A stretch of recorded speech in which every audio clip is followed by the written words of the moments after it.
एक बार फिर पत्रिका छत्तीसगढ़ में आपका स्वागत है। मैं योगेश मिश्रा और मेरे साथ हैं शिव शर्मा जी।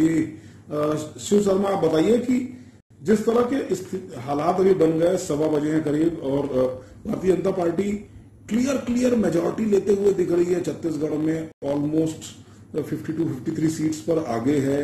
कुछ चैनल्स में 57 सीट्स दिखा रहे हैं, कुछ में 54-55 दिखा रहे हैं, कुछ में 51-52, मगर 50 पार हो गया है।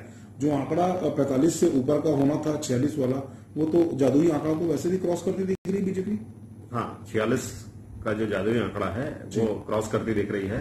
और जैसा कि बीजेपी के जो बड़े नेता दावा कर रहे थे कि 52+ हमारी सीटें आ रही हैं लगभग, तो उस आंकड़े के ऊपर है वो, या उसी पे खड़े हुए हैं।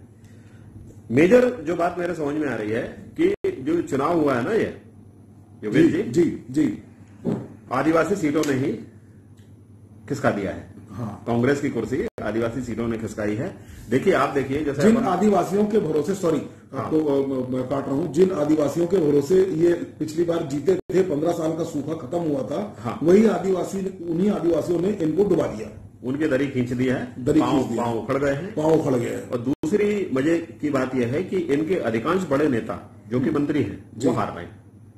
इनके अधिकांश मंत्री हार रहे हैं। हाँ, ये भी एक मतलब बड़ी बात है। डिप्टी सीएम हार रहे हैं, अकबर हार रहे हैं, तामदर साहू हार रहे हैं जी, अमरजीत भगत हार रहे हैं, अधिकांश मंत्री। और खास तौर पे ये आप देखिए कि दीपक बैज को ये अध्यक्ष बना के लाए थे, अभी दीपक बैज भी अपनी सीट गंवा रहे हैं। और वहीं बीजेपी के जो सारे नेता हैं, ऐसे जो प्रमुख चेहरे हैं, वो सारे के सारे जीतते दिख रहे हैं। ये एक बहुत बड़ा कंट्रास्ट है।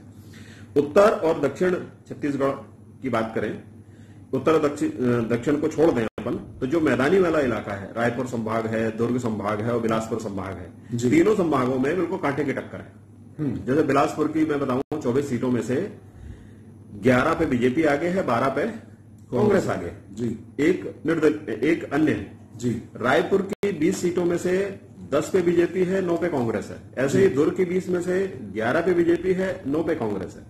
मतलब आप सोचिए कि जो मैदानी इलाका है जी, जो धान बेल्ट है, धान बेल्ट बेसिकली धान बेल्ट है, धान बेल्ट में कांटे की टक्कर है, कांटे की टक्कर, जबकि पूरा फोकस जो है घोषणाओं का, योजनाओं का पूरा फोकस धान बेल्ट पे, धान बेल्ट पर था। है? कांग्रेस का स्ट्रांग होल्ड भी रहा है हमेशा से रूरल एरिया जो है, और इस बार भी रूरल एरिया में थोड़ी पकड़ बनाते तो दिख रही है कांग्रेस। लेकिन ये सारे राउंड्स के जब हो जाएंगे काउंटिंग, तब समझ में आएगा कि कांग्रेस की पकड़ बनी रही है, ढीली हो गई। हाँ, मतलब मुझे तो ऐसा कोई जिला नहीं दिख रहा है जहां कांग्रेस मेजोरिटी में आ रही है। मेरे ख्याल से धमतरी की जैसे 3 सीटें, 3 में से 2 में से कांग्रेस आगे जी, 1 में बीजेपी आगे। तो ऐसा ही मुश्किल बहुत सारे जिले होंगे जहां कांग्रेस मेजोरिटी ले रही है। जैसे रायपुर की 7 सीटें पे कांग्रेस साफ हो रही है। राइट। ये बड़ा इंटरेस्टिंग है, और इसका कोई कारण समझ में नहीं आ रहा। योगेश जी, आप बताओ, मतलब क्या कारण हो सकता है?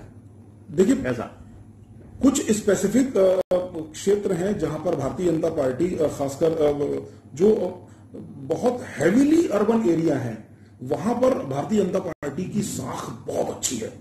पिछले चुनाव की अगर आप तुलना करेंगे तो आपको लगेगा कि हाँ, ऐसे अर्बन एरियाज में भी भाजपा आ रही है, मगर उसके रीजंस अलग थे। वो 15 साल का एंटी इनकम्बेंसी फैक्टर बहुत हावी था। मगर इस बार जो है, जो 5 साल में भारतीय जनता पार्टी ने उस एंटी इनकम्बेंसी सेक्टर को नलीफाई करके वापस अपना जनाधार पाया, ये कांग्रेस के लिए आश्चर्यजनक हो गया। कांग्रेस 5 साल में ही एंटी इनकम्बेंसी में आ गया और उसकी साख इतनी नीचे गिर गई कि वो अपनी सीटें बचाने के लिए बहुत ज्यादा स्ट्रगल करता हुआ दिख रहा है।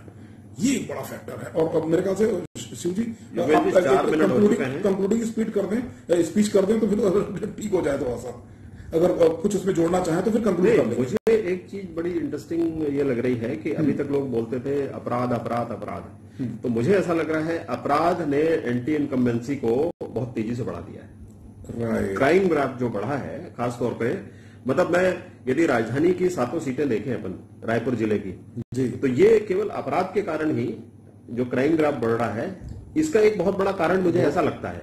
मतलब फाइनल एनालिसिस तो बाद में होगा, कई दिनों तक होता रहेगा, बहुत सारे फैक्टर्स हैं। अभी जो दिख रहा है, मुझे अपराध एक बहुत बड़ा कारण दिख रहा है, प्रीमा फेसी अपराध दिख रहा है। चलिए, इसके बाद दूसरे दौर में आपसे बात करते रहेंगे। जुड़े रहें पत्रिका छत्तीसगढ़ के साथ।